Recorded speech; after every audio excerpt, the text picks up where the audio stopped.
fellow crafters, this is Yana Smakula for SimonsSTM.com. Welcome back for another Yippee for Yana episode.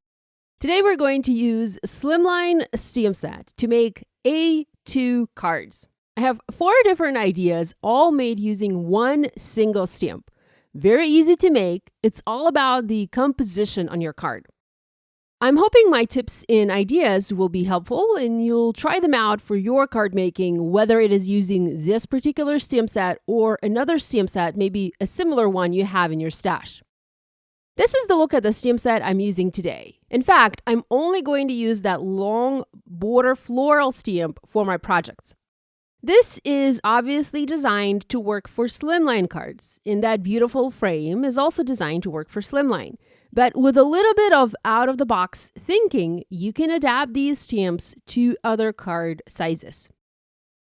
Now, I do have a tip for you regarding stamping this long image. I plan to cut it out using a coordinating die, and sometimes these long, skinny stamps curve a little bit. So when you go to cut this stamped image out, the die doesn't align perfectly on top.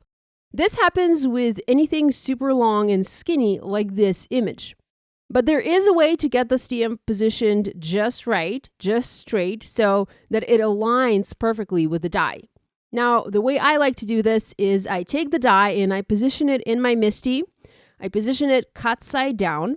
Next, I use the die as a guide and position my stamp on top of it. This way, I can maneuver this stamp a little bit and make sure that it is indeed positioned perfectly straight. Here's a close-up. The die helps the stamp to stay straight. I then go ahead and close the lid of the MISTI and I'm good to go. I just need to remove the die from the stamp. I did all of my stamping off camera. I stamped a bunch of these beautiful floral borders in Memento TUXEDO black ink onto Neenah Solar White 80-pound cardstock, and I colored them with my Copic markers. I did not film that part as it is pretty straightforward. The key here is to create several of these borders and play around with the placement. For example, for my first card, I wanted to use the stamp as is, as a border, and I pre-planned this card design with a floral border on an A2 card. So I have a white card base at the bottom and then dark green cardstock at the top for a lot of contrast. And I have a border separating the two areas. So very easy card design. You just add a sentiment on top and your card is good to go. Now let me show you the process of making this card in detail. I used double-sided tape to adhere a panel of Simon Says stamp midnight green cardstock to an A2 white top folding card base. You can use any color cardstock. I find I like to have 2 different colors to separate the areas above and below the floral border, and I really like this dark green cardstock. It's lately one of my favorites. Next, I figured out a border placement. I used the die and taped it over the card base with low-tack tape. Next, you need to open your card base. I'm using a top folding card base here to make it easier to make a partial cut. Bring your card base to your die cutting machine and make the cut. Now, you want to only cut the bottom part off, so you need to place your cutting plate so that it only covers the bottom part of the border. This way, you will have a decorative cut to the top card base flap. You will need to use a wider machine. I'm using Platinum die cutting machine, and it has an 8.5-inch opening. I make the cut in the machine, and here's what it looks like. I have my bottom decorative border cut. Next, I die cut 3 or 4 of these floral borders from plain white cardstock, just blank die cuts. I adhered the pieces together using glue and adhered to the back of the colored piece. So now I have something that almost looks like a chipboard. The idea is to position the die cut over the partial cut, and I can do that using glue. This is Barely Arts glue. I love to use this glue for all of my crafting lately. It is kind of runny glue, but it also has a detailed nozzle, which makes it perfect to quickly squeeze a little bit of glue out of the bottle and apply it precisely where it is needed. I trimmed the excess off, and here's the look at my decorative edge card base. It is a slightly different design, but a very cool and a very fresh one. I do have this leftover piece, and At first, I wasn't planning to use it, but later decided to add it above the main piece to continue that floral border design. I just didn't want to waste this little piece. I wanted to utilize it as well. So here's a look at this card once finished. I added a sentiment using one of Simon's pre-printed sentiment strips. These are fantastic to make a quick sentiment for a card. And I also added a foiled panel on the inside of the card.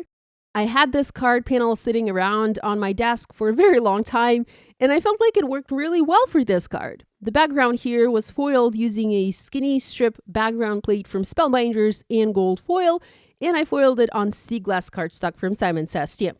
I also added a couple of jewels, and that finished my card idea number 1.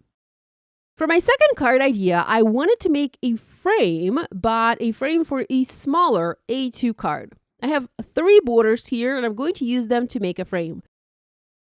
You can have the flowers on the frame face inside, like so, or outside, like so.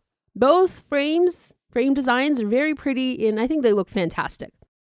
You do have a frame stamp included in this stamp set, but it is designed to work on a slimline card. Because there's that individual border stamp included, you can use it to make a frame for any card size needed. Here, I'm making a frame for an A2 card, but you can just as easily make a frame for a mini slimline, for a 5x7 card, a square card, for example, maybe a 5x5 card. So you can make this border work for you for whatever card size you're most comfortable working with. I first stamped a sentiment for this card, and I used one from the XL Greetings 2 stamp set from Simon Says Stamp. And with the sentiment in place, it allowed me to plan the frame placement. I carefully measured each border piece, I trimmed it, and I foam mounted it onto the panel using foam adhesive squares. Very easily done, and I just overlapped the border pieces to make my frame. And I used glue where the pieces overlapped. Now, here's another idea for you. I did not exactly execute this one, but I wanted to share it anyways. You can add the decorative border in an L shape as I have here. I would probably just add that L shape at the top and reverse it. And I think that would look really nice. So just make like a partial frame to your card. That would make a very clean and simple design. Now, I only used 3 pieces, so 3 borders. So my frame wasn't entirely perfect or symmetrical, but it worked for me. If you're making a larger card size, or if you aim for perfection, use 4 border pieces. You can see I fussed around with the top piece quite a lot, but I did make it work for this card idea.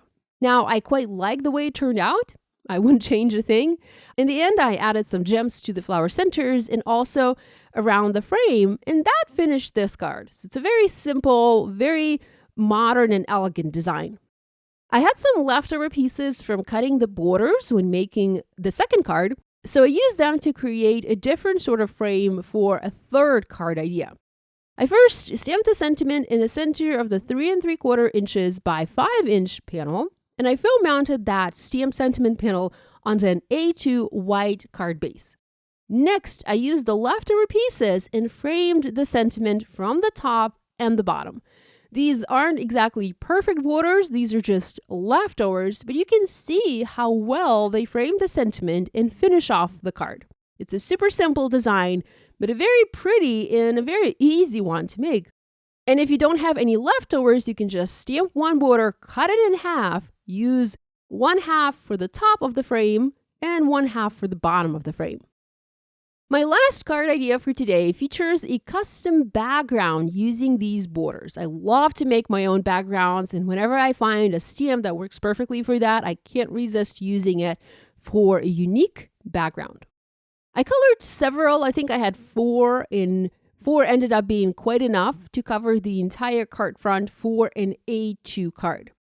I foam mounted each border one by one, starting from the bottom. And of course, I used the leftover pieces. So I overlapped the die cuts quite a bit, and I used the leftover pieces in the next row, so in each row above.